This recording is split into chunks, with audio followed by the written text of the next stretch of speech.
ରଜ ଆସିଲେ ଭଳିକି ଭଳି ପିଠା ମିଠା ପ୍ରସ୍ତୁତ କରାଯାଏ। ତେଣୁ ମୁଁ ଆଜି ନେଇ ଆସିଛି ମିଠା ଓ ପିଠାର କମ୍ବିନେସନ୍ କାକରା ପିଠା।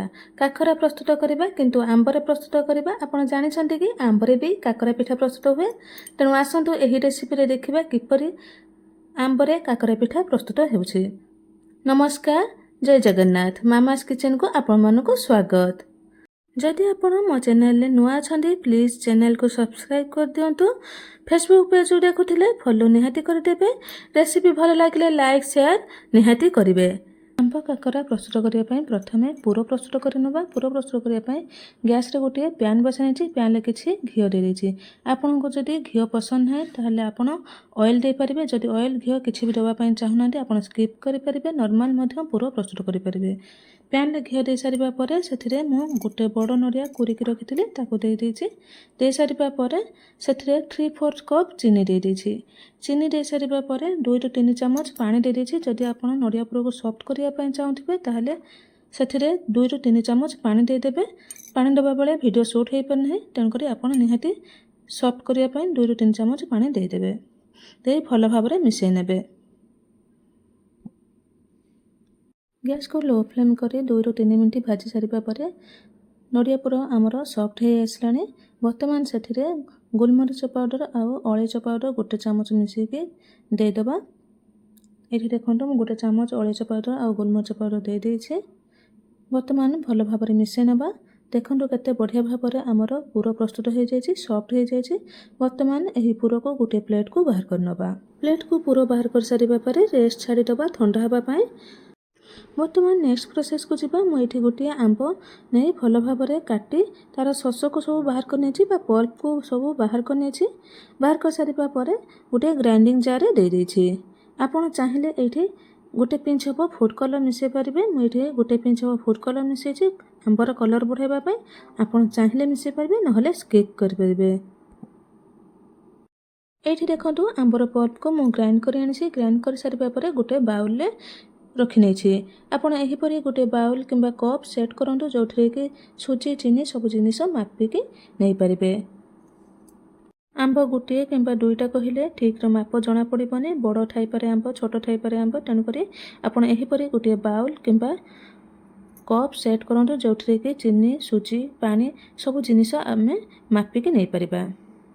କଥା ହେବା ସମୟ ମଧ୍ୟରେ ମୁଁ ଏଠି କଢ଼େଇରେ ଆମ୍ବର ପଲ୍ପକୁ ଦେଇଦେଇଛି। ଆମ୍ବର ପଲ୍ପ ଦେଇସାରିବା ପରେ ଯେଉଁ ବାଉଲରେ ଗୋଟେ ବାଉଲ ଆମ୍ବ ପଲ୍ପ ଦେଇଥିଲେ ସେଇ ବାଉଲରେ ଗୋଟିଏ ବାଉଲ ମୁଁ ଏଠି ପାଣି ଦେଇଦେଇଛି। ପାଣି ଦେଇସାରିବା ପରେ ସେଇ ବାଉଲରେ ମାପିକି ହାଫ୍ ବାଉଲ ମୁଁ ଏଠି ଚିନି ଦେଇଦେଇଛି। ଯଦି ଆପଣ ଅଧିକ ମିଠା କରିବା ପାଇଁ ଚାହୁଁଥିବେ 3/4 ବାଉଲ ଆପଣ ଚିନି ଦେଇପାରିବେ। ପିଠାର ସ୍ୱାଦକୁ ବାଲାନ୍ସ କରିବା ପାଇଁ ଅଳ୍ପ ଲୁଣ ଦେଇଦେଇଛି। ଦେଇ ଭଲ ଭାବରେ ମିଶାଇ ନେଇଛି। ଯଦି ଆମ୍ବ ଗ୍ରାଇଣ୍ଡିଙ୍ଗ କରିବା ବେଳେ ବଡ଼ ଖଣ୍ଡ ରହିଯାଇଥିବ ତାହେଲେ ଆପଣ ତାକୁ ବାହାର କରିନେବେ। ଯଦି ଛୋଟ ଖଣ୍ଡ ରହିଛି କିଛି ପ୍ରୋବ୍ଲେମ୍ ନାହିଁ, ସେ ସୁଜିରେ ଭଲ ଭାବରେ ମିଶିଯିବ। ଆପଣ ଯେଉଁ ଦେଖୁଛନ୍ତି ଟେଳା ଟେଳା ହେଇ ଦେଖାଯାଉଛି ସେଇଟା କିଛି ପ୍ରୋବ୍ଲେମ୍ ନାହିଁ। ସୁଜି ଦେଲେ ଭଲ ଭାବରେ ମିଶିଯିବ। ଆପଣ ଜମା ବି ଭୟ କରିବେ ନାହିଁ। ଏହିପରି ଫୁଟିଗଲା ପରେ 1 ଚାମଚ ଘିଅ ଦେଇଦେବେ। ଯଦି ଘିଅ ପସନ୍ଦ ନଥିବ ଅଏଲ୍ ଦେଇଦେବେ। ଦେଇ ଭଲ ଭାବରେ ମିଶାଇ ନେବେ। ପାଣିରେ ଆମ୍ବ ଭଲ ଭାବରେ ମିଶି ନାହିଁ, ତେଣୁ ଟେଳା ଟେଳା ଦେଖାଯାଉଛି, କିନ୍ତୁ ସୁଜି ଦେଇ ଭଲ ଭାବରେ ଘାଣ୍ଟି ଦେଲେ ସେ ଭଲ ଭାବରେ ମିଶିଯିବ, କିଛି ପ୍ରୋବ୍ଲେମ୍ ହେବ ନାହିଁ। ଏଇଠି ଆମର ପାଣି ଆଉ ଆମ୍ବ ଭଲ ଭାବରେ ଫୁଟିଗଲାଣି। ବର୍ତ୍ତମାନ ସୁଜି ଦେଇଦେବା। ମୁଁ ଯେଉଁ କପ୍ରେ ମାପିକି ଆମ୍ବ ପାଣି ନେଇଥିଲି ସେଇ କପ୍ରେ 1 କପ୍ ସୁଜି ନେଇଛି। 1 କପ୍ ଆମ୍ବର ପଲ୍ପ ଦେଇଥିଲେ, 1 କପ୍ ଆମର ପାଣି ଦେଇଥିଲେ। ବର୍ତ୍ତମାନ 1 କପ୍ ସୁଜି ସେଥିରେ ଦେଇଦେବା। ଏମିତି ହାଲକା ହାଲକା ଅଳ୍ପ ଅଳ୍ପ ସୁଜି ପକାଇବେ ଆଉ ଘାଣ୍ଟିବେ। ଦେଖନ୍ତୁ ମୁଁ ଯେଉଁପରି କରୁଛି ଆପଣ ଏହିପରି କରିନେବେ। ଏକାବେଳକେ ସବୁ ସୁଜି ପକାଇବେନି, ପକାଇଲେ ଟେଳା ହେଇଯିବ। ତେଣୁକରି ଏହିପରି ଅଳ୍ପ ଅଳ୍ପ ପକାଇ ଆପଣ ଭଲ ଭାବରେ ମିଶାଇ ନେବେ। କ୍ଷମା କରିବେ, ମୁଁ ଏଇଠି ବାଉଲ ଜାଗାରେ କପ୍ କହିଦେଇଛି। ଆପଣ କପ୍ ନିଅନ୍ତୁ କିମ୍ବା ବାଉଲ ନିଅନ୍ତୁ, ଯେଉଁ ଜାଗା ସେଟ୍ କରିବେ ସେହି ଜାଗାରେ ସବୁ ଜିନିଷ ମାପିକି ନେବେ। ଆଉ ଗୋଟେ କଥା ଧ୍ୟାନ ଦେବେ, ଯେତେବେଳେ ସୁଜିକୁ ଜନ୍ତିବେ ସେତେବେଳେ ସ୍ପେଚୁଲାରେ ବାରମ୍ବାର ସୁଜିକୁ ଘାଣ୍ଟୁଥିବେ, ନହେଲେ ଟେଳା ଟେଳା ହେଇଯିବ। ପାଗ ଜମା ଭଲ ହେବ ନାହିଁ ବା ସୁଜି ଜନ୍ତା ଜମା ବି ଭଲ ହେବ ନାହିଁ। ତେଣୁକରି ବାରମ୍ବାର ଏହିପରି ଘାଣ୍ଟୁଥିବେ। 5ରୁ 10 ମିନିଟ୍ ଲାଗିବ। ସେହି ସମୟ ମଧ୍ୟରେ ଆମର ସୁଜି ପାଗ ଭଲ ଭାବରେ ହେଇଯିବ। ଦେଖନ୍ତୁ କଥା ହେବା ସମୟ ମଧ୍ୟରେ ଏଇଠି ଆମର ସୁଜିର ଥିକନେସ୍ ପଳେଇ ଆସିଲାଣି। ଦେଖନ୍ତୁ କଢ଼େଇରୁ ଭଲ ଭାବରେ ଛାଡ଼ି ଆସିଲାଣି। ଗୋଟିଏ ଅଟା ଡୋ ପରି ହେଇଗଲାଣି। ଏହିପରି ଅଟା ଡୋ ପରି ହେଇଗଲେ ଆମେ ଏହି ସୁଜିକୁ ଗୋଟିଏ ପ୍ଲେଟ୍କୁ ବାହାର କରିନେବା। ଏଇଠି ଦେଖନ୍ତୁ ମୁଁ ଗୋଟିଏ ପ୍ଲେଟ୍କୁ ଏହି ସବୁ ସୁଜିର ଜନ୍ତାକୁ ବାହାର କରିନେଇଛି। ବାହାର କରିସାରିବା ପରେ ରେଷ୍ଟ ଛାଡ଼ି ଦେଇଛି 5ରୁ 10 ମିନିଟ୍, ଯେଉଁପରିକି ଆମର ହାଲକା ଥଣ୍ଡା ହେଇଯିବ, ଯାହାଫଳରେ ଆମେ ହାତରେ ଭଲ ଭାବରେ ଦଳି ପାରିବା। ଏଇଠି ଦେଖନ୍ତୁ 5ରୁ 10 ମିନିଟ୍ ହେଇଯାଇଛି। ସେଥିରେ ମୁଁ ଗୋଟେ ଚାମଚ ଘିଅ ଦେଇଦେଇଛି। ଘିଅ ଦେଇ ଭଲ ଭାବରେ ଦଳି ନେଇଛି। ଏହିପରି ଦଳିବା ଦ୍ୱାରା ଆମର ସୁଜି କାକରା ବା କାକରା ସଫ୍ଟ ହୁଏ ଆଉ ତାହାର କ୍ରାକ୍ ଜମା ଆସେ ନାହିଁ। ତେଣୁକରି ଏହିପରି ଅଳ୍ପ ଟିକେ ତେଲ ଦେଇ କିମ୍ବା ଘିଅ ଦେଇ ଏହିପରି ଆପଣ ଦଳି ନେବେ। ଆପଣଙ୍କୁ ସୁଜି କାକରା ଭଲ ଲାଗେ କି ନାହିଁ କମେଣ୍ଟରେ ଜଣାଇବେ। ଆପଣ କେଉଁ ଡିଷ୍ଟ୍ରିକ୍ଟରୁ ଦେଖୁଛନ୍ତି ତାହା ବି କମେଣ୍ଟରେ ଜଣାଇବେ, ଯାହାଫଳରେ ମୁଁ ଜାଣିପାରିବି ମୋ ଭିଡ଼ିଓ କେତେ ପର୍ଯ୍ୟନ୍ତ ଯାଇଛି ଆଉ ମୁଁ ଆପଣଙ୍କୁ ଧନ୍ୟବାଦ ଜଣାଇ ପାରିବି। ଏଇଠି ଦେଖନ୍ତୁ ମୁଁ ସୁଜିକୁ ଭଲ ଭାବରେ ଦଳି ନେଇଛି। ଦଳି ସାରିବା ପରେ 2 ଭାଗ କରିନେଇଛି ସୁଜିକୁ 2 ଭାଗ କରିସାରିବା ପରେ ଅଳ୍ପ କିଛି ସୁଜିକୁ ନେଇଯାଇଛି। ନେଇ ଗୋଟେ ଛୋଟ ଗିନା ଟାଇପ୍ର କରିନେଇଛି। କରିସାରିବା ପରେ ସେଥିରେ ପୁର ଦେଇଦେଇଛି। ଦେଖନ୍ତୁ ମୁଁ ଯେଉଁପରି କରୁଛି ସେହିପରି ଆପଣ କରିନେବେ। ମୁଁ ଏଠି କହିବା ପାଇଁ ଭୁଲି ଯାଇଥିଲି, ଆପଣ ଯଦି ଚାହିଁବେ ଏଥିରେ ଆପଣ ଛେନା ପୁର ମଧ୍ୟ ଦେଇପାରିବେ, ଛେନା ନଡ଼ିଆ ପୁର ମଧ୍ୟ ଦେଇପାରିବେ। ନର୍ମାଲ ବି ଆପଣ କିଛି ପୁର ନ ଦେଇ ଏହିପରି ନର୍ମାଲ ପିଠା କରି ଆପଣ ଛାଣିପାରିବେ।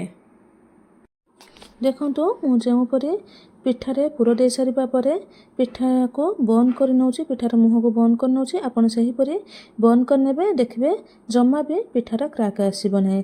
ଯଦି ପୁର ଏହିପରି ଉପରକୁ ଟିକେ ବାହାରି ଯାଉଥିବ ଚାପି ନେବେ, ଏହିପରି ଚାପି ଏହିପରି ପିଠାକୁ ବନ୍ଦ କରିନେବେ। ପିଠାକୁ ବନ୍ଦ କରିସାରିବା ପରେ ଏହିପରି ହାଲକା ହାତରେ ପିଠାର ମୁହଁକୁ ଭଲ ଭାବରେ ବନ୍ଦ କରିନେବେ ଆଉ ବଳି ନେବେ ଭଲ ଭାବରେ। ଦେଖିବେ କେତେ ବଢ଼ିଆ ଭାବରେ ପିଠା ଆପଣଙ୍କର ହେଇଯିବ।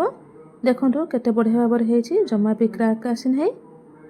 ଯଦି ପିଠାରେ ଆପଣଙ୍କର କ୍ରାକ୍ ଆସିଯିବ, ପିଠା ଛାଣିବା ବେଳେ ପ୍ରୋବ୍ଲେମ୍ ହେବ, ପିଠା ଫାଟିଯିବ। ତେଣୁକରି ପିଠା ବଳିଲା ବେଳେ ଚେଷ୍ଟା କରିବେ ଜମା ଯେମିତି କ୍ରାକ୍ ଆସିବ ନାହିଁ।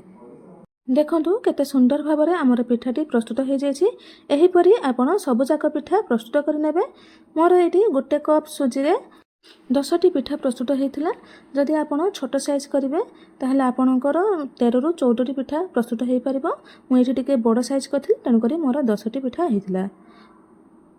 ଏଇଠି ଦେଖନ୍ତୁ ମୋର ସବୁଯାକ ପିଠା ପ୍ରସ୍ତୁତ ହୋଇଯାଇଛି। କେତେ ବଢ଼ିଆ ଭାବରେ ଦେଖାଯାଉଛି, ଦେଖନ୍ତୁ କେତେ ସୁନ୍ଦର ହେଇଛି, ଜମା ବି କ୍ରାକ୍ ଆସିନାହିଁ। ବର୍ତ୍ତମାନ ଏହି ପିଠାକୁ ଆମେ ଛାଣି ନେବା। ଛାଣିବା ପାଇଁ ଗ୍ୟାସରେ ଗୋଟେ କଢ଼େଇ ଦେଇଦେଇଛି। କଢ଼େଇରେ କିଛି ଅଏଲ୍ ରଖିନେଇଛି। ଅଏଲ୍ ଆମର ଏଇଠି ଗରମ ହୋଇଗଲାଣି। ବର୍ତ୍ତମାନ ପିଠାକୁ ଦେଇଦେବା। ତେଲରେ ଦେବା ବେଳେ ତେଲକୁ ଭଲ ଭାବରେ ଗରମ କରିନେବା। ଗରମ କରିସାରିବା ପରେ ଗ୍ୟାସର ଫ୍ଲେମ୍କୁ ମିଡ଼ିୟମରେ ରଖିନେବା। ରଖି ଆମେ ପିଠାକୁ ଦେଇଦେବା। ପିଠା ଦେବା ବେଳେ ଧ୍ୟାନ ଦେବେ ତେଲ ବହୁତ ଗରମ ରହିଥିବ, ତେଣୁକରି ଧୀରେ ଧୀରେ ପିଠା ପକାଇବେ। ପକାଇ ସାରିବା ପରେ ଗ୍ୟାସକୁ ସେହିପରି ମିଡ଼ିୟମରେ ରଖିଥିବେ। ଗୋଟେ ସାଇଡ଼୍ ପିଠା ହେଇସାରିବା ପରେ ଯାଇ ଆଉ ଗୋଟେ ସାଇଡ଼୍ ଆପଣ ନଉଟେଇବେ। ସଙ୍ଗେ ସଙ୍ଗେ ସ୍ପେଚୁଲା କିମ୍ବା ଚାମଚ କିଛି ବି ଲଗାଇବେ ନାହିଁ। ଗୋଟିଏ ସାଇଡ଼୍ ହେଇସାରିବା ପରେ ଆଉ ଗୋଟିଏ ସାଇଡ଼୍ ଆପଣ ନଉଟେଇ ନେବେ। ଦେଖନ୍ତୁ ମୁଁ ଯେଉଁପରି ଆସ୍ତେ ଆସ୍ତେ କରି ନଉଟଉଛି, ଆପଣ ସେହିପରି ଆସ୍ତେ ଆସ୍ତେ କରି ନଉଟେଇ ନେବେ। ଏଇଠି ଆମର ଦେଖନ୍ତୁ 2 ସାଇଡ଼୍ ଯାକ ପିଠା ହେଇଯାଇଛି। ପିଠା ହେବା ପାଇଁ 7ରୁ 8 ମିନିଟ୍ ସମୟ ଲାଗିବ। ଏଠି ଦେଖନ୍ତୁ ମୁଁ ଗୋଟେ ଗୋଟେ କରି ସବୁଯାକ ପିଠା ବାହାର କରିନେଇଛି। ଏଠି ସବୁ ପିଠା ବାହାର କରିସାରିବା ପରେ ମୁଁ ଆଉ ଥରେ ଯାହା ବି ପିଠା ଥିଲା ପକାଇ ନେଇଛି। ଦେଖନ୍ତୁ ଏଇଠି ସେକେଣ୍ଡ ଟାଇମ୍ ପିଠା ପକାଇ ସାରିବା ପରେ ଆମର ପିଠା ଗୁଡ଼ିକ ହେଇଯାଇଛି। ଦେଖନ୍ତୁ ପିଠା ଗୁଡ଼ିକ ହେଇସାରିବା ପରେ ମୁଁ ଏଇଠି ସବୁ ପିଠାକୁ ଛାଣି ନେଇଛି। ଦେଖନ୍ତୁ କେତେ ବଢ଼ିଆ କଲର୍ ଆସିଛି, କେତେ ସୁନ୍ଦର ଦେଖାଯାଉଛି। ପିଠା ଗୁଡ଼ିକ ଉପରୁ କ୍ରିସ୍ପି ରହିଛି ଆଉ ଭିତରେ ଚୁସି ରହିଛି। ଦେଖନ୍ତୁ କେତେ ସୁନ୍ଦର ହେଇଛି। ଏଥର ରଜରେ ପିଠା ଓ ମିଠାର କମ୍ବିନେସନ୍ କାକରା ବନାନ୍ତୁ, ନିଜେ ଖାଆନ୍ତୁ, ସମସ୍ତଙ୍କୁ ଖୁଆନ୍ତୁ। କିପରି ଲାଗିଲା କମେଣ୍ଟରେ ଜଣାନ୍ତୁ। ଭଲ ଲାଗିଥିଲେ ଲାଇକ୍ ସେୟାର କରିବେ। ଫେସବୁକ୍ ପେଜରୁ ଦେଖୁଥିଲେ ଫଲୋ ନିହାତି କରିଦେବେ। ଚ୍ୟାନେଲରେ ନୂଆ ଥିଲେ ସବସ୍କ୍ରାଇବ୍ ନିହାତି କରିବେ। ରହୁଛି, ଧନ୍ୟବାଦ। ଜୟ Jagannath. Till then bye bye. Happy Raja.